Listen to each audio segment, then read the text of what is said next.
Guys, it's time to get to work. Let's go.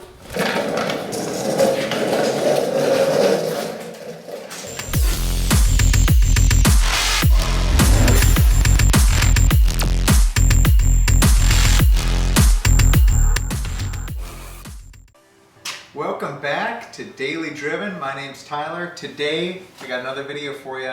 We're going to be looking at the low side or the low pressure fuel sensor for any 2015 to 2020 Mustang Ecoboost. This topic has been blown up all over the internet, all the forums. It's been addressed hundreds of times. But I figured the question still gets asked, so I'm going to make another video on it, or a video on it, to add to the few that are out there here. And by few, there's a lot. So without further ado, let's get to it. I'll let you know what you guys need and how to get it done. It's a very simple job, so it shouldn't take us too long. All right, so why is this so important? Well, the low pressure fuel sensor is kind of a crucial bit to this car not having major issues. And frankly, it's an important bit of any car not having terrible issues. But for us, the low pressure fuel sensor, if that were to fail or act up in any way, you have a significantly higher chance of going what they say, eco boom, right? I don't want to get into that too much because there's so much talk on the forums all over the place of that, and it's far less common than what everyone believes. However, if your check engine light comes on, you start getting a few codes. I'm going to put the codes up in the side of the video here right now so you guys can take a look at those codes, see if any of those are popping up for you.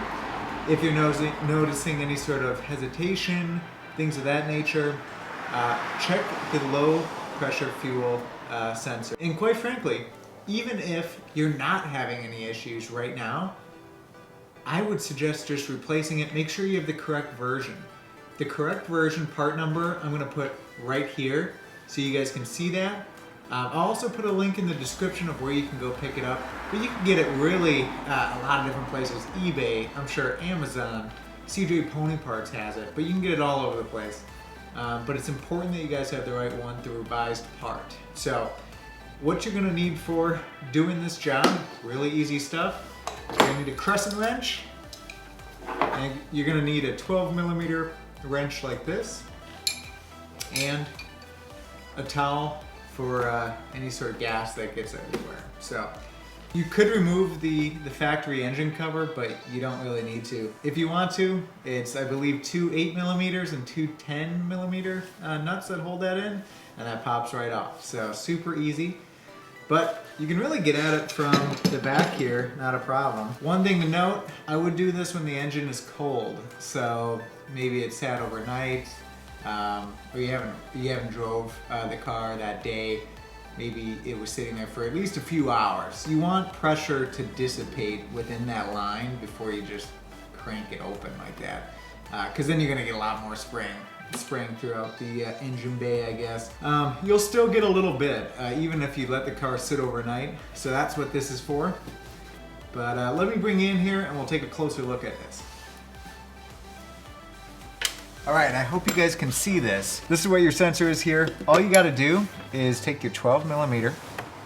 You're gonna pop this right onto the portion of the rail here, a portion of the tube that's connected to the car, just to hold it in place. You're gonna take this little clip and you're gonna pop it off. All you gotta do is push down and wiggle it off, like that.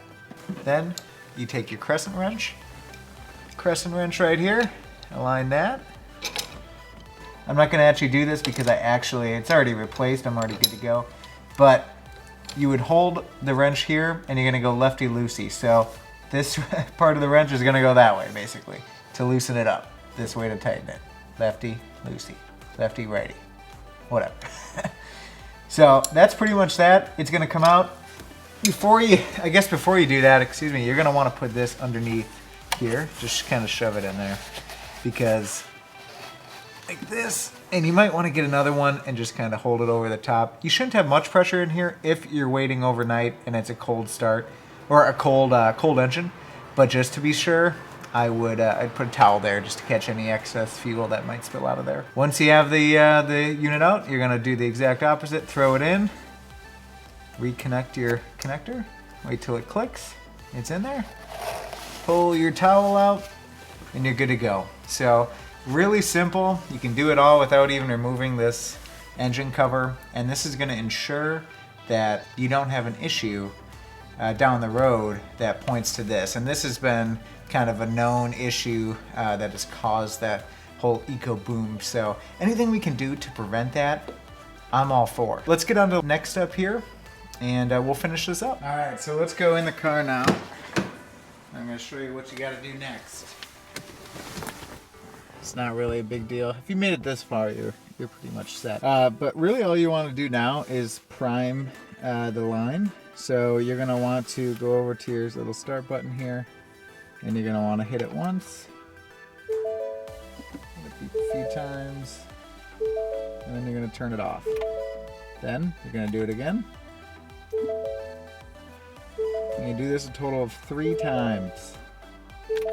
Turn it off, hit it again, turn it off, and then this time you can go to start the car.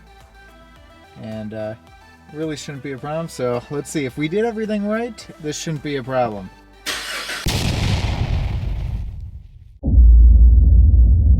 Just kidding. Well guys, that's about it. It's a super easy job. It's about 5-10 minutes, and you guys can get this done, and just kind of rest assured that, hey, you don't have to worry about this portion of it anyway. One more thing off the checklist that'll keep your engine running for a long time. Even if you have a brand new Ecoboost 2020, I would check to see if you have the same, the older variant of the sensor or the newer one. And if you have the older one, I would swap it out immediately. Better to be safe than sorry. So in the end here, I hope you guys found this video helpful. I know it's been beaten to death on the forums. Everybody and their mom has done a video on the Ecoboost Mustang and the low pressure fuel sensor, and the forums have addressed it all over the place. But I keep seeing it asked. The question gets asked all the time. Thank you so much for stopping by. Again, this is Daily Driven. My name's Tyler. A couple of last quick little updates here for the channel. If you've made it this far, you guys deserve to know what's coming. So I have committed myself to upload once a week. I haven't identified a date or a specific day each week I'm gonna upload, but that's gonna be coming. I gotta figure it out with work and stuff of what's the best day to film and get the video edited and get it out to you guys. So that's coming soon, but you guys can rest assured that you're getting a video from me at least once a week. As always guys, I really appreciate it. We are a growing channel. We're really early on here, so any help is greatly appreciated. Really, we just I wanna create a community on this channel here so we can all talk and engage and have a great time. So guys, have a great day. See you in the next one.